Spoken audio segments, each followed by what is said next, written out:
I need to know if I'm getting through. What's up, y'all? Welcome back to my channel. Today I'll be telling you 25 things that I've learned in my 20s since your girl is turning the big 25 this year. I just been having this realization, like, girl, like 25 is a serious age. You feel me? So like, it's been hitting me like 25. Like, I remember being like a teenager and thinking about being 21 and 23, and it's like now that I'm here, it's like, wow, like I don't even think I thought out this far, but I'm grateful. Glory be to God. You feel me? Actually really excited to turn 25 this year because I feel like this is going to be a very great year for me. And like, just me turning 25 this year, it just seems big. You feel me? Like, that's a golden age if you ask me. So I already know, like, I want to celebrate it really, really big. But I'm just very grateful and very blessed. And baby, not out here for help when you're trying to get the money for the rent. Number one is put God first. I'm learning that in everything I do. In the Bible, it says, Matthew 6:33, first seek the kingdom of heaven. And literally, you have to, God should be the head of everybody's life. Like, even a man, if you're dating a man, you should know if God is the head of his life. It's just so important in everything we do because God has our best interests at heart. We don't have our own best interests at heart. God does. So God should be number one, period.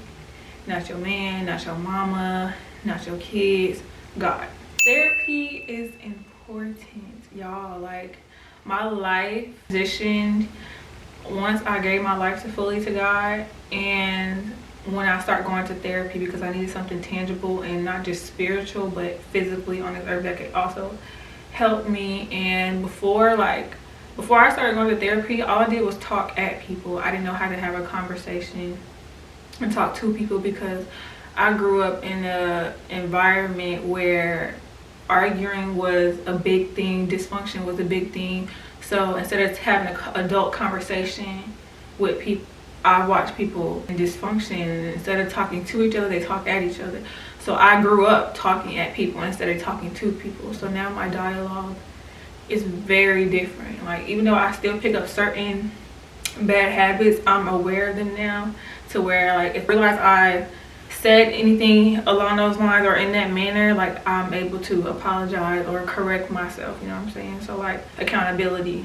So therapy is very much important. I recommend everybody to go, and we need to also normalize it for Black men, especially because Black men don't think they need help, but in all reality, they all need help. Even Black women, like, we all need help. So therapy is a must, and it's a game changer. It's a life changer. If you don't want to go to therapy, you don't want to change, because you can't do it without God, and you can't do it with something tangible, and you can't do it without somebody, with people who have an emotional attachment to you. So if you want to grow, that's one of the ways to grow. Your body is a temple.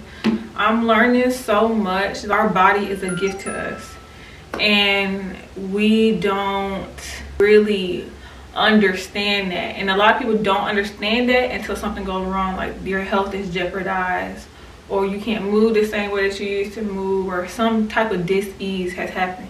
God gave you that body, so it's like he's giving you the authority and stewardship to manage it. So it's like, eat good, take care of what you're supposed to take care of, take your vitamins, go to the doctor, go to the dentist, be on top of it, because if you take care of your body now while you're young, it will take care of you later. Live real life, y'all. Like, we be on social media too much, and I'm learning how to separate social media into looking at it as a job now versus something that I just get on for fun or pure entertainment. And it's like, in my mind, I tell myself, okay, go back to the days to where you grew up when your parents didn't have social media like that for real. Like, they'll log on Facebook for a little bit and log right back off, but like, or MySpace a little bit and log right back off. But like, go back to those days. What were you doing growing up? What were they doing coming up, instead of, you know, being locked in on the phone? Because like, even this keeps you away from God. So it's just like, I'm at the point where in my life where I've been doing social media for so long, it's actually aggravating now. So it's just like I find different things to do, go for a walk, actually have full-fledged phone conversations on the phone with actual people, not through social media. I exercise. Like I'm learning to do real life stuff and not be so consumed by the internet, because one, the internet is toxic, and two, like, you don't have to be social all the time and interact with people and want interactions from the internet from people all the time. Go outside and get real interactions from real people. That's true living. This is gonna destroy us before it even helps us. So grateful for the things you already have. A lot of times we get so caught up in what we don't have, and again, another, social media, we tend to compare our lives to others and really sit back and be like, dang, like, live today. There's people that didn't wake up this morning, and I have the audacity to sit here and complain about something that happened today. Like, I have breath in my body. That is more than enough.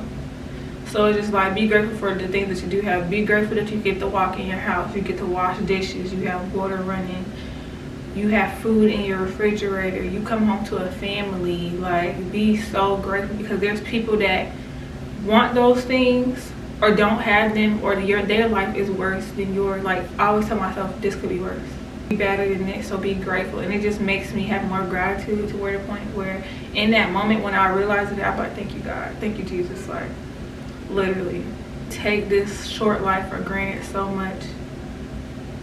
So be grateful for what you do have, because where you're at is exactly where you need to be in. Eat more whole foods. I've been doing a lot of research, because y'all, I'm pretty, but your girl is very intelligent. I love doing research. I love finding out new information about different things, just so I can also educate other people, not just myself. Actually sitting down and being intentional with what you put inside your body is very much important. Like, I've learned recently, these past 3 years, my dad has always made a vegetable garden every year, and we harvest them. And I never realized, like, even that is different from eating fruits and vegetables from the store. Like, it tastes different, body feel different, and just have meat, a vegetable, and a fiber. Like, that is whole foods. Like, we shouldn't be eating cookies and chips and soda and all this stuff that you get off of all these shelves. Like, baby, when I walk in a grocery store, I stay in produce, okay? And if it's not produce, it's poultry and dairy. Those 3 things. And we stick light on the dairy. I even stopped drinking alcohol in Jesus' name, because, like, it's killing us. Like, all this stuff that's so normalized and that we consume on a day-to-day basis. Before you say anything, our generation consumes alcohol like never. Like, it's water. Like, I've seen more women drink alcohol than they do water. That's scary. That is scary. So it's like, I've got convicted of that, and I was like, you know what, like, certain things we don't have to stop and, like, normalize taking vitamins every day. That allows people to walk out of your life. Let them go. One thing I'm definitely learning, even like specifically right now, is when people want to walk out your life, let them. Because if they were supposed to be there, they would have stayed. So it's just like, and you should never question yourself or your own ability when people choose to walk out of your life, because it's always a them thing. It's never a you thing. You know what I'm saying? It also depends on your situation. If you're toxic, then it was you. It was you. I strongly believe the people that are in your life are meant to be there. The people that walk out of your life are meant to go. God can't bless you with certain things or things that you ask for when you got the wrong people in your life. And 9 times out of 10, a lot of those people, for me, and for instance, I'm a giver. I'm very much a giver. And takers recognize givers. They recognize givers. So God could have been like, okay, you had a bunch of takers in your life, and I'm not giving this to you because I know that you will give this to them regardless. But they will take you, leave you for dead, and go about their business. So it's like, I'm removing them now.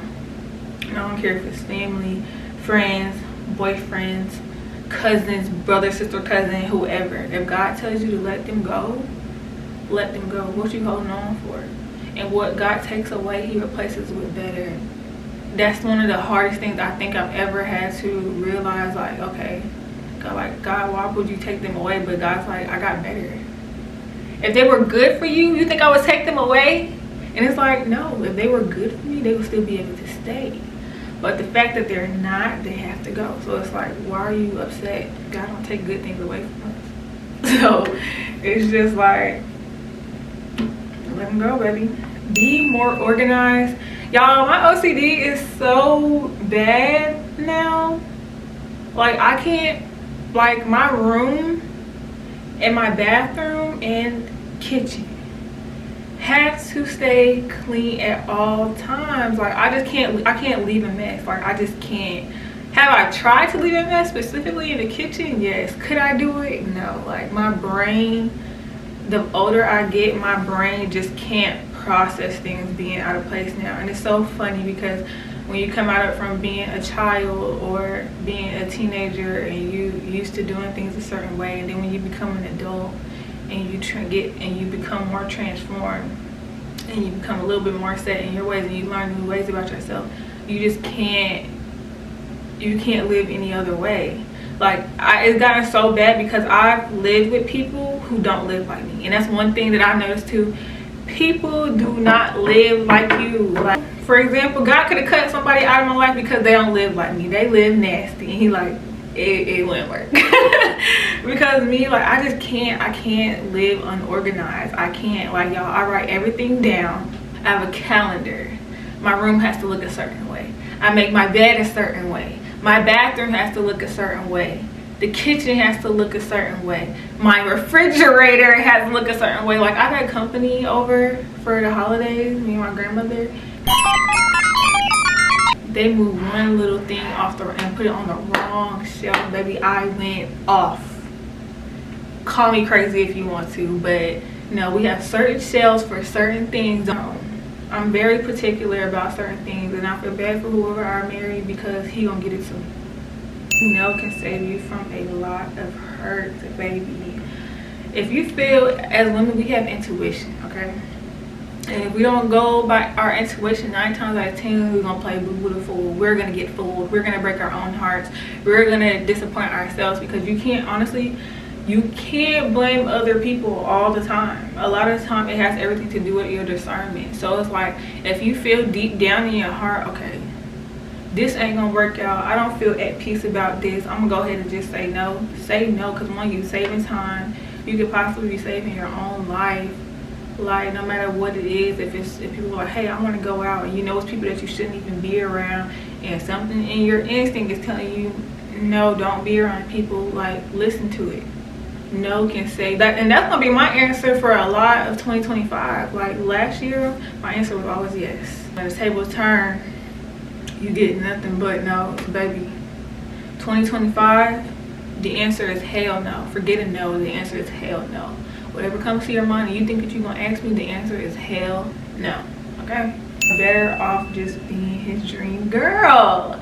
Because a lot of times when you get into relationships with people, you don't realize, but you are their dream girl. Especially if you like they first baddie, you feel me? Like, you were considered their dream girl. Wish I had a girl like that. Da da da da. They bump into you and don't know what to do with you. Like, you feel me? They get insecure when they bring you out in public, like all that. So it's just, once they realize that you're good quality and they can offer you good quality back, sometimes like you just like, damn, like I'm just better off just being your dream girl, because you can't give me what I need, but I look good on your arm. This ain't for show, baby. This, you get right or you get left, okay? These men are always gonna be there, y'all. I have aunties, a mama, like people in my family who are older, and they still get attraction from the opposite sex. No matter how many years it's been down the line, men are gonna be there. So it's like, as women, we gotta live our lives. You better off being that man's dream girl, because they gonna come right back when they 50, before they hit their deathbed. They're gonna be back. They're gonna be there. They always gonna be watching. So just like, all right, I'm gonna just keep it pushing. And that's the mindset that you have to have in that moment. Later on down the line, he was like, oh, I used to be with her. I used to be with her and ain't nobody gonna believe him. Ain't nobody gonna believe him, you feel me? So normalize solo dates, y'all. In 2022, I think it's 2022 going into 2023. When I tell y'all I romanticize my solo dates, baby, I don't know if y'all, I have a video, I'm gonna link it down below, when I would take myself on a bunch of solo dates all the time. It was just dates with me and God. I went candle making, I went out to eat. Like, it boosted my confidence so much as a woman that I can go to any restaurant by myself, travel anywhere by myself. Like, that gives full-fledged confidence to let you know, like, you don't need people to live. You don't. As long as it's just you and God, that's all that matters. Date yourself. Go on dates by yourself. Go on dates with God so he can teach you what you need to know about yourself so you can be able to teach others. Like, y'all, I have met grown men who can't tell me nothing about themselves because they have been consumed in just women their entire life. They never got the time to self out and go find out who they are as a person. Women too. I'm just so grateful that I'm able to sit down and have an adult conversation and to have real intellect and tell people about myself. Like, and there's things that God has shown me about myself that I didn't even know. Like, you couldn't tell me at 18 that I would be reading books for fun. Like, what? Reading? Baby, my mom couldn't pay me to read a book in elementary and middle school, even high school. Hell, like, no one could pay me to read a book, period. But now that's all I love to do. I love reading. I love reading books. I love reading the Bible. Like, baby, give me a good book and I'm good to go. I'll read the book before I watch the movie, okay? It's everything, baby.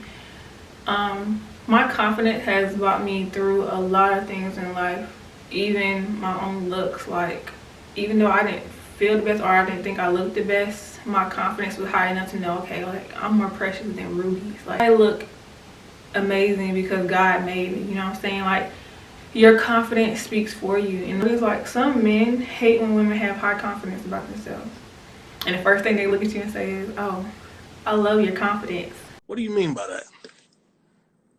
They hate when a woman feels confident, because, like, for me, like, I feel confident, but no one can come to me and make me feel unconfident. That's how, because my confidence is in God.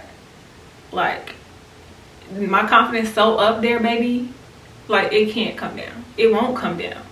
And it's like, no matter what way or how I feel, my confidence level is always gonna be up there. Because, one, I don't want to fake it till I make it. I don't know who the hell told y'all that. And two, like, when your confidence comes from God, it can't be beat. It can't be beat. Like, no one can sit here and make me feel sorry or feel sad about myself. They can't, because I won't let them. Confidence is everything. Confidence will get you in doors that other things cannot. Okay? You believe in you, everybody else will believe in you. It's just that simple. When it comes down to anything, a job, a career, a relationship, yourself, by yourself, when you believe in you, everybody else will believe in you. Important to others, pour into yourself. Like, with me being a giver, like, I push other people to be better, especially if I'm in a relationship with them. I push the man to be better. Like, I boost his confidence.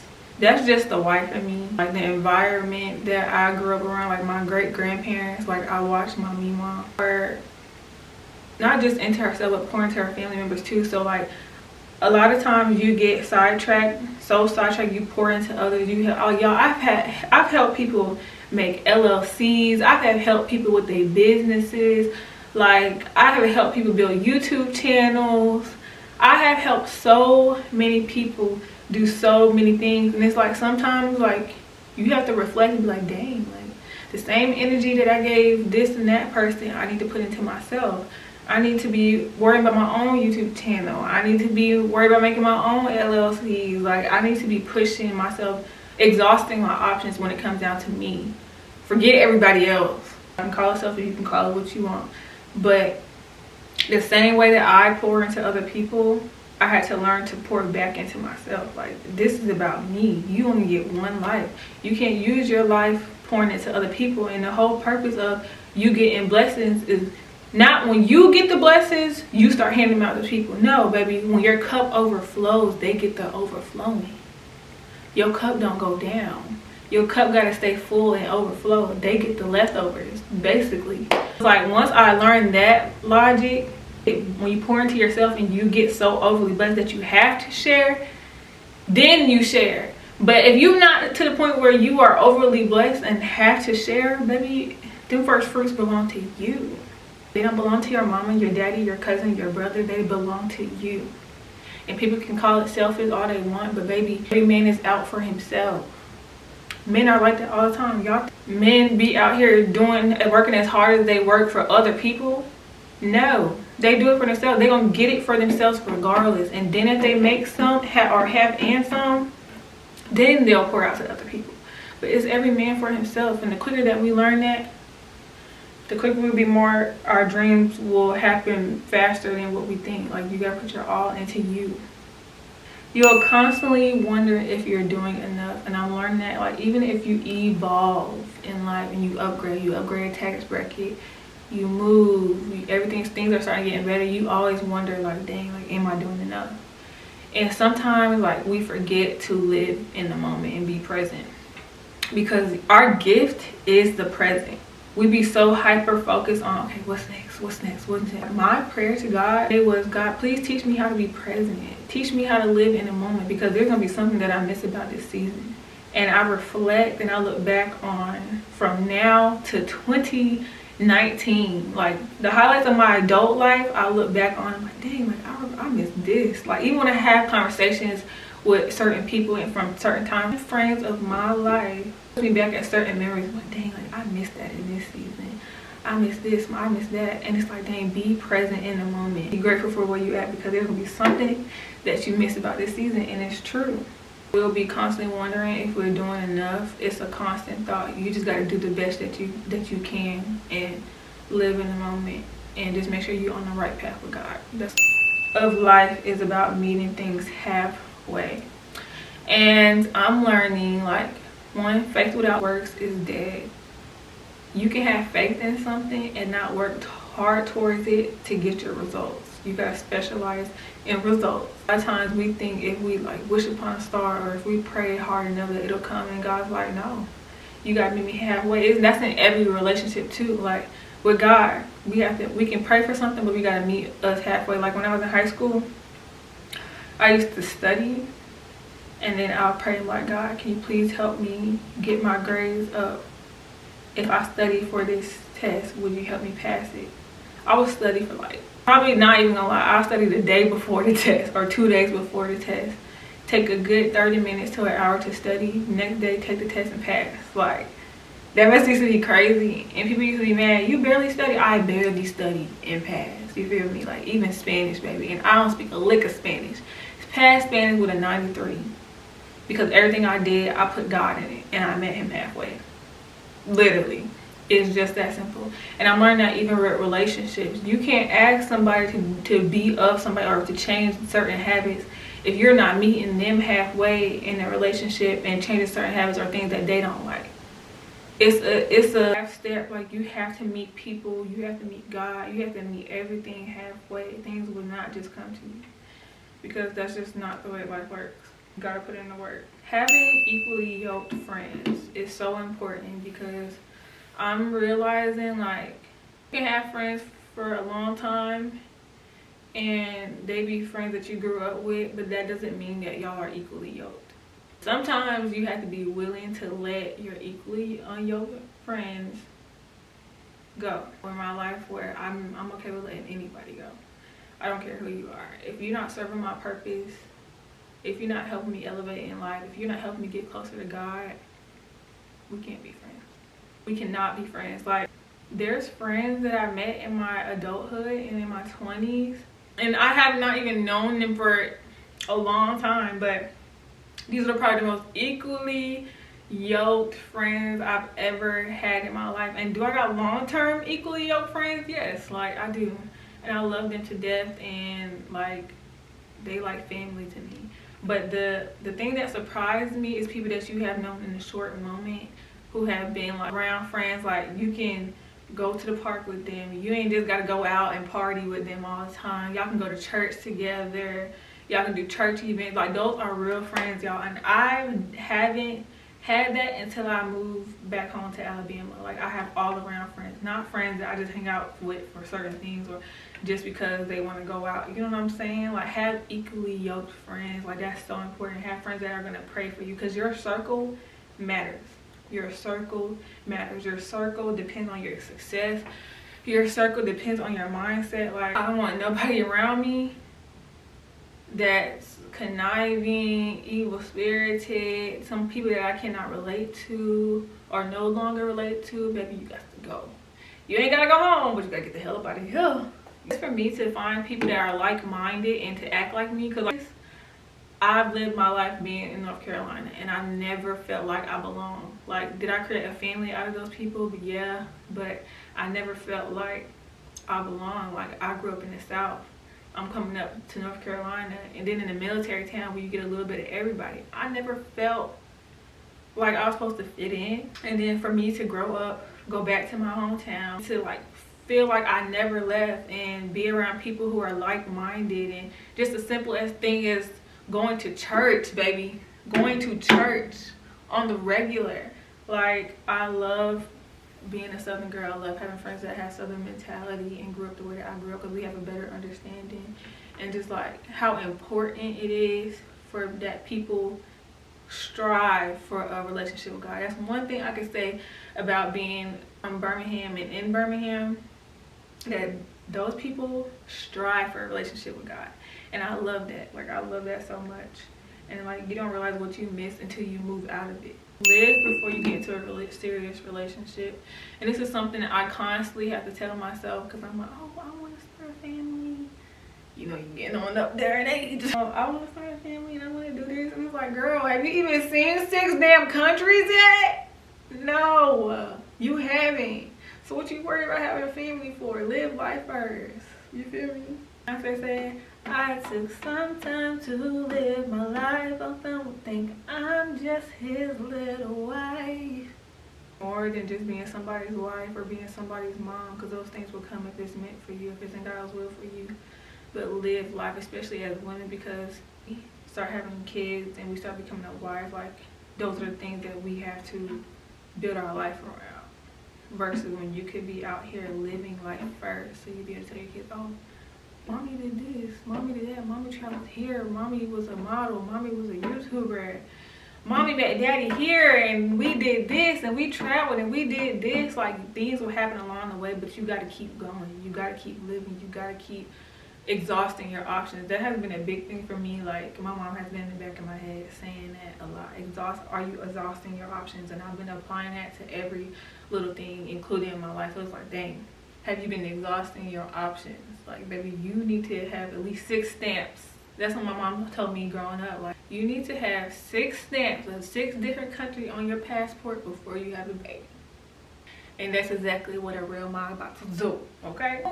Compare. Comparison is a thief of joy. I watched a podcast with Kevin Gates, and he even said that he's rich and he's very, very well known. And he said, I had a comparison problem. He said, I would get on social media and didn't realize that I was comparing myself to somebody's highlight reel of their life. That's literally a 30-second clip, 15-second clip of a highlight of their life. You're not seeing what's happening behind closed doors, but you can plan. You looking at other people's plate. And a lot of times you can be influenced, but there's a difference between comparison. And a lot of times when we compare our lives to others, always what it seems. You can be like, oh, I want a family and this and that, this and that, this and that. The whole time, this man is dragging this lady through the dirt, okay? And she dragging him through the dirt. And their kids is in their toxic issues. Then their kid gotta grow up with toxic ways and follow behind his mama, but follow behind the daddy, all that. Daughter too, hell. Comparison is a thief of joy, because you don't know what's going on in other people's lives. Yes, the family pictures look cute. Yes, the family photos look cute. But in reality, the mother and the father hate each other. The father despised the mother's child that she has with somebody else. It's always something. So don't compare your life to other people's. You can have it. It can be a heart's desire. But leave that up to God. But comparison is a thief of joy. Get off of social media. That's what I'm learning. Social media is my job, not for fun. Not be friends with your exes, baby. I don't care if y'all dated one time.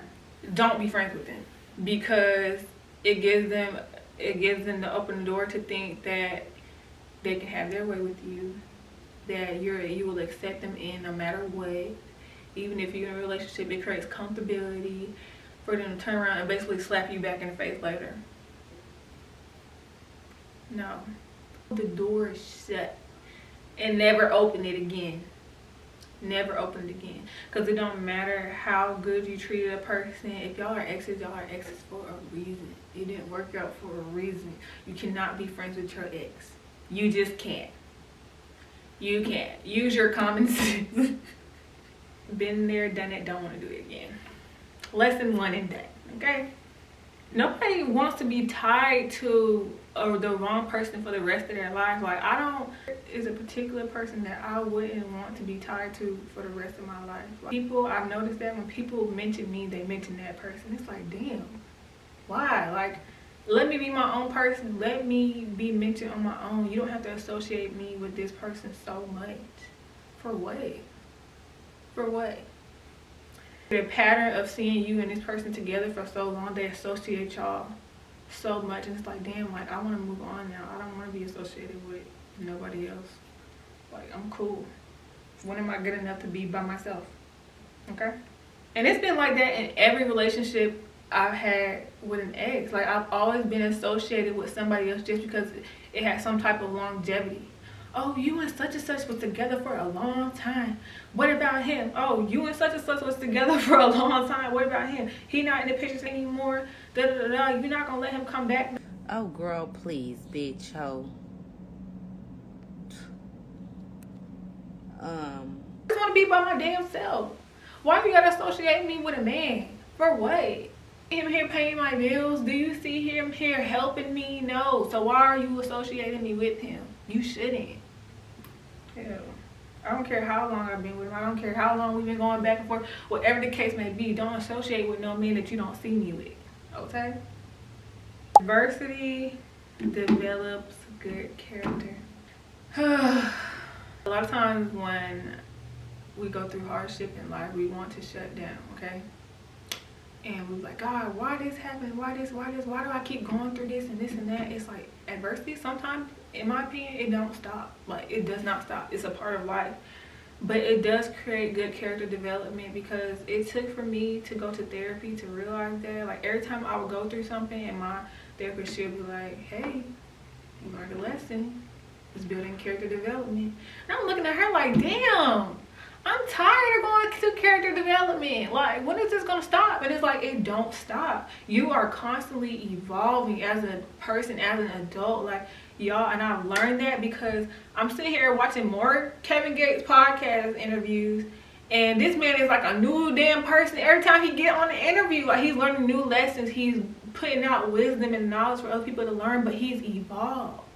His wife, she has evolved. But you have to go through the fire. That don't mean you don't get burned. You have to walk through the fire. But character is building adversity. It's teaching you things so you can pass them down to your children.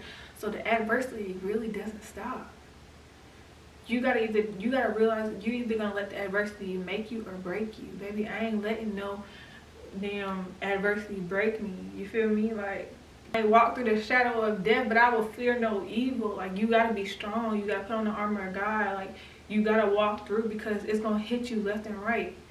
Left and right, left and right, left and right. You just gotta be strong enough to get through. And then I learned that too. Like, I don't want no man that don't know how to deal with adversity. Get hit with a weak spot, and you doing God knows where with God knows who, because you wasn't strong enough to walk through it. I can't date a weak man, baby. I can't. How am I stronger than you? How? Can't do that. Can't, won't, not. Better off being with the weaker woman. I'm sorry. Lingerie for yourself. And the only reason why I'm saying that is because I see a lot of women my age who buy lingerie, but they don't wear it for themselves. They wear it for a man. One, they gonna care because they gonna rip it right off your body. Two, Like, it should make you feel confident as a woman. Be able to want to walk around your house, cook, drink your wine, watch your favorite movie in your cute lingerie with your matching sets. Like, that's just something that a true feminine woman should want to do for herself. Like, not for no man. Life ain't always about a man. Things that you do ain't always about a man. Why? Because men weren't God's gift to women. It was the other way around. Don't believe me? Go read Genesis. It's like, do it for yourself, because at the end of the day, you think that these little things matter to men, but they really don't. Rip that damn lingerie in half, okay? Don't wear lingerie for men. Wear it for you. And then I know the women that be lying and be like, I don't wear lingerie for a man. Oh, girl, please, bitch, hoe. Oh, you do. You do. You do. You're not about to sit here and convince me that you don't. You walk around your own house by yourself in it and cook and clean and romanticize your own life for you? No, you don't. So yes, you do wear it for a man because you see the male gaze. I, on the other hand, don't. As women, you realize half the stuff that you do for men is pointless, and that you should just do it for yourself. Matching pajamas, I'll do that for me. Forget a man, baby. That's for me. That's for me to feel confident. Because just because you don't wear makeup all the time or makeup going to bed, you should feel confident when you're going to sleep. Something like, I'm even getting into matching cute little bonnets, ways that I can do my hair real cute at night with my matching pajama sets and my matching slippers, matching scarves. Like, be intentional with yourself. That's all that's what it's about. Be intentional with yourself and be in your femininity. Like, grandmas was wearing cute gowns all the time at night. Don't listen to what men say, but pay attention to their actions. 1, men treat you how they feel about you. 2, I don't believe nothing that a man says, because my mom used to tell me all the time, men talk sweet nothings. Sweet nothings. And they ain't gotta just have sex with you to talk sweet nothings to you. About their actions. The men like you, you'll know. As women, we choose to break our own hearts because we choose to ignore the red flags. And deep down, the way that you can hit an experiment is when a man moves a certain way, you move just like him. You don't move beneath, you don't move above, you move the same way that he moves. If he tell you you need a break, fall back. If he come to you and be like, where you been? You haven't texted me this. I was like, oh, didn't you say you need some space? You needed space. So I gave you space. I'm not gonna disrespect your wishes. Say it just like that. And his mind like, oh, da-da. That's not toxic, it's just boundaries. Boundaries. Treat people how they treat you. And I'm not saying in a negative conversation. Move in the way that they move. Move in the way that they treat you. And when things happen the first time and people show you hard the first time, don't let there be a second. Because then, to them, if you let there be a second, they're gonna think you the dummy. No matter what, she always gonna choose me. She always gonna be with me. Not this time, baby. Sorry. You about to get replaced. Everybody's replacing. What you're asking for, you're not asking for too much. You're just asking the wrong person. And if they love you enough out of respect for you, they'll let you go. But when they let you go the first time, don't let there be a second time. Okay? Don't do that. Oh, I'm gonna let you go. Then you're like, oh, I want back in. What? Love is unconditional. If love is unconditional, it's not love, it is manipulation, okay? A man cannot say that he loves you and constantly do you wrong. That is not love. That is abuse. That is emotional and mental abuse, which is far more horrible than physical. But like a manipulation, he don't love you. He does not love you. He can do that and actually love another woman but never be with her. But he truly loves her. But he knows that you're the weaker woman. So he's going to stay where he's comfortable, claim that he loves you, but continue to do the things because you allow it. And you're like, oh, he loves me. No, baby. He's manipulating you, but he loves somebody else. But she ain't going to let him do whatever he want to do. That's the difference. He wished he could be with her. He wished that he know that he could love her fully, but he's so comfortable with you, you're going to let him do whatever. And he confused manipulation with love. That is gaslighting, narcissistic, and baby, we don't want that. We don't want that, okay? be afraid to cut family off. Baby, when I tell you I cut family off with the goddamn quickness, it don't even be funny. Like, it don't be funny. And that you have to apply to friends and relationships strongly. Like, strongly. As soon as somebody do something that you don't like, you can forgive people. But don't let people, the disrespect thing, I just don't do. The moment I feel disrespected, or you tainted my character in any way, friend, foe, hoe, baby, you got to go. I'm not playing with people. Like, I don't play when it comes down to me. You either get right or get left. Friend, foe, or a hoe. Not playing. Exactly how you feel when you feel it. Okay, so growing up, I grew up a people pleaser. Like, I will always hold my tongue for people. Always. Always. Until I started going through real life stuff. It takes people to hear the truth about themselves for it to register. So for me, even if I go out in public and I get into it with a stranger, I'm saying that what's exactly on my mind in that moment. I'm not holding my tongue because I refuse for time to pass by and I'm rethinking the conversation in my head. Oh, I should have went. No, I'm not sparing no feelings. I'm not. If your feelings get hurt in the process, baby, that's on you. You shouldn't have acted the way that you did, and I wouldn't have reacted. Sorry. Call it mean, they can call it what it is, but you didn't appreciate me when I was nice. You didn't appreciate it when there was no issue, and you made it an issue. Now we can fix it, and I'm going to be the last to fix it, and I'm going to say what I have to say. If you don't like it, take it up with the Lord. I don't care if it's your damn mama. Shoot, I have made grown people cry. Do I care? No. No, that was it. My 25 things. I have learned a lot walking into my 20s. Like, God has groomed me to be very intelligent for my age, very wise for my age, and ahead of the game for my age. Like, I'm in my 20s, but I really got a mind of a 35-year-old woman, if you ask me. But like, I'm just very, very, very grateful. Things that I still need to work on, absolutely. I'm not perfect. But I'm just blessed to be super intelligent and to be knowledgeable and like wise. Like, and these are things that happened over time. This didn't happen in an instant. Certain things that I've known for a while. Like, I've been ahead of the game most of my entire life. But like, I'm constantly learning, constantly evolving, and I'm just so blessed that God took a chance on me and He trusted me with these gifts. And I can use them to my ability. And a lot of times it only takes me to learn a lesson one time. So it's just like, I'm just very grateful, and I'm glad that I get to share my knowledge with y'all and other women, even men, and y'all get to learn through me. And that's the best way to learn. That's what I learned as a child. Learn through other people's mistakes. Don't try not to make those same mistakes. It's always easier to learn from other people. Prime example is the Bible with Jesus Christ. We learn through Him. It's best for us to save ourselves in certain ways when we can learn from someone who has already done it. And because that's where I'm learning from, Jesus Christ. So yeah, y'all, I hope y'all really enjoyed this video. If you want to comment down some stuff below, anything that y'all have learned, so everybody else can evolve with you and learn these things as well. Maybe y'all can relate in the comments. Video thumbs up. And I'll see y'all in my next video. And remember to keep it classy. On you, Bye. girl. Tell me what you wanna do. I need to know if I'm getting through.